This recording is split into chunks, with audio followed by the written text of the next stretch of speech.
ఆదిమూలపు సురేష్ వీళ్ళిద్దరూ కూడా వెనకంజలో కొనసాగుతూ ఉన్నారు.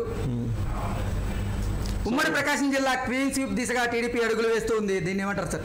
సో వాస్తవంగా అక్కడ బాలినేని శ్రీనివాసరెడ్డి ఖర్చు పెట్టినంత రాష్ట్రంలో ఎవరు ఖర్చు పెట్టి ఉండరు అనేది వినిపిస్తుంది న్యూస్. మామూలుగా ఖర్చు విషయంలో దాదాపు ఆదిమూలపు సురేష్ వాళ్ళ చేత పెట్టించాడని వచ్చింది కదా. వైసీపీకి బలమైన స్థానాల్లో ఎదురుగాలైతే వీస్తూ ఉంది.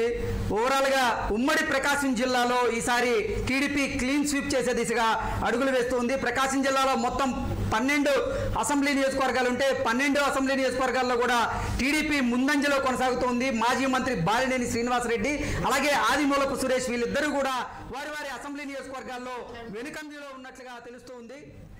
సో మేడం దుర్గావట్లమణి గారు ఏమంటారు?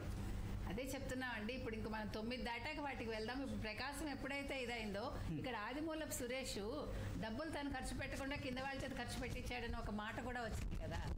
సో దానికి ఇది సంకేతాలు అన్నమాట. ఇవన్నీ కూడా వాళ్ళంత ఖర్చు పెట్టినా కూడా ఓడిపోయారు. ఇందాక వారు చెప్పినట్టుగా అసలు బాలినేని అయితే ఎంత ఖర్చు పెట్టాడో మనకు తెలియదు. కాకపోతే పోస్టల్ బ్యాలెట్ లో మీరు కావాలి అభ్యర్థి ఏదైతే చెప్పారో దాని మీద రీపోలింగ్ అడగాల్సిన అవసరం అయితే ఉందండి. ఎందుకంటే అది మనం వదలాల్సిన అంశం కాదు. ఎందుకంటే ఆయన ఓటు ఆయన వేసుకోలేక నేను తెలుగుదేశానికి వేసానని చెప్పాడు ఆయన. సో అది ఆలోచించాల్సిన అంశం అది చాలా.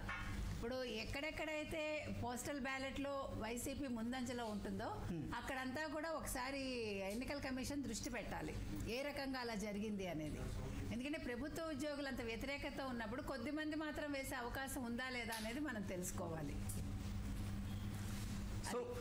సో ఓవరాల్గా చూసుకున్నట్లయితే రాజమండ్రి రూరల్ నుంచి బుచ్చయ్య చౌదరి గారు 3వ రౌండ్ ముగిసేసరికి 5,000 ఓట్ల మెజారిటీతో ఆయన కొనసాగుతూ ఉన్నారు.